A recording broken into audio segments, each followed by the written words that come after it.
को लाइक करें और सब्सक्राइब करें, साथ ही बेल आइकन को प्रेस करें। अस्सलामुअलैकुम, बिस्मिल्लाहिर्रहमानिर्रहीम। हमारे पास एक्सरसाइज 1.5 का क्वेश्चन नंबर 1 है, find the determinants of the following. हमने इसका क्या फाइंड करना है, डिटर्मिनेंट्स। तो डिटर्मिनेंट्स स्टूडेंट्स कैसे फाइंड करते हैं आपको इस मेथड में मैं बताऊंगा इस क्वेश्चन में।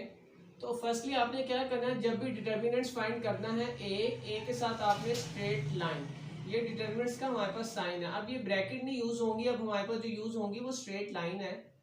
-1 2 1 0।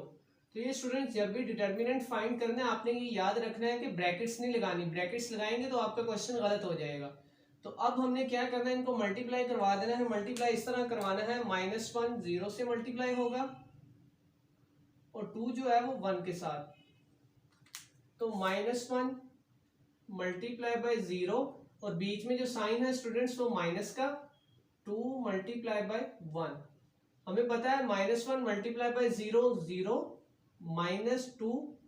तो ये हमारे पास जो है डिटर्मिनेंट्स डिटर्मिनेंट्स की वैल्यू हमारे पास क्या आ चुकी है, डिटर्मिनेंट्स इज इक्वल टू -2। तो सेम इसी तरह स्टूडेंट जब भी डिटर्मिनेंट फाइंड करना हो आप इस स्टेप से डिटर्मिनेंट फाइंड कर सकते हैं। नेक्स्ट हमारे पास स्टूडेंट्स क्वेश्चन है, which of the following matrix are singular और नॉन सिंगुलर। डिटर्मिनेंट्स फाइंड करेंगे स्टूडेंट्स। तो D straight line is equal to 5 -2 -10 4। 5 4 से मल्टीप्लाई होगा, 5 multiply by 4 sign -2 multiply by -10। 5 4 से 20 माइनस मल्टीप्लाई होगा, माइनस से +20 20 -20 हमारे पास क्या आ जाएगा 0।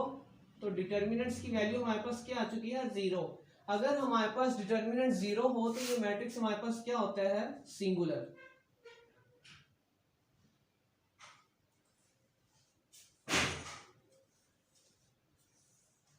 सिंगुलर मैट्रिक्स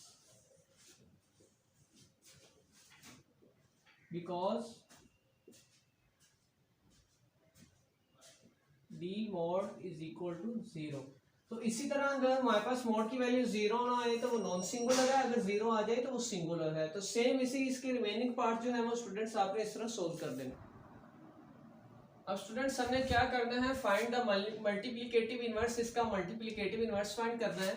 तो फर्स्टली हम लिखेंगे हमारे पास मल्टीप्लिकेटिव इनवर्स किसके इक्वल होता है, B inverse is equal to 1/b mod determinants of b and adjoint of b। ये हमारे पास स्टूडेंट्स होता है मल्टीप्लिकेटिव इनवर्स।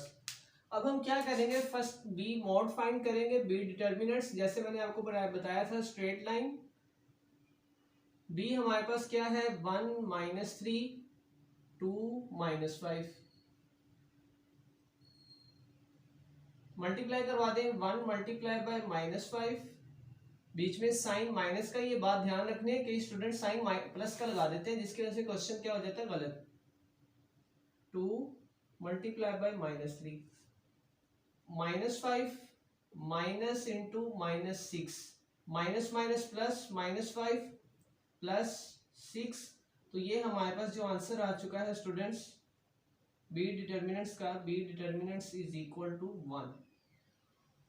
अब हमने क्या फाइंड करना है, जॉइंट। तो बी मैट्रिक्स हमारे पास क्या गिवन है, बी मैट्रिक्स हमारे पास गिवन है 1 -3 2 -5। अब देखिए स्टूडेंट जब भी डिटर्मिनेंट फाइंड करना है आपने क्या करना है, ये आपके पास जो डायगोनल है इसकी आपने पोजीशन चेंज कर देनी है। इसकी मैं पोजीशन चेंज करूंगा तो मेरे पास क्या बनेगा, ये जो आ जाएगा ADJ adjoint of D. Position change करेंगे, -5 ऊपर 1 नीचे। और इसी तरह मेरे पास जो दूसरा डायगोनल है उसके मैं क्या करूंगा, साइन चेंज, -3 या +3 और -2। मैंने क्या किया स्टूडेंट्स, जो हमारे पास फर्स्ट डायगोनल था उसके मैंने साइन चेंज एंट्री चेंज की है और जो दूसरा डायगोनल है उसके मैंने साइन चेंज कर देंगे। मेरे पास आ गया जॉइंट ऑफ बी।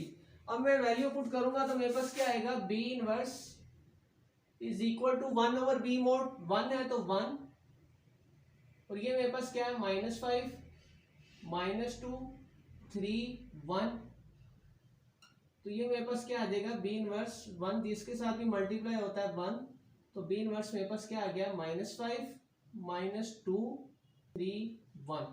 तो ये था स्टूडेंट्स मल्टीप्लिकेटिव इनवर्स।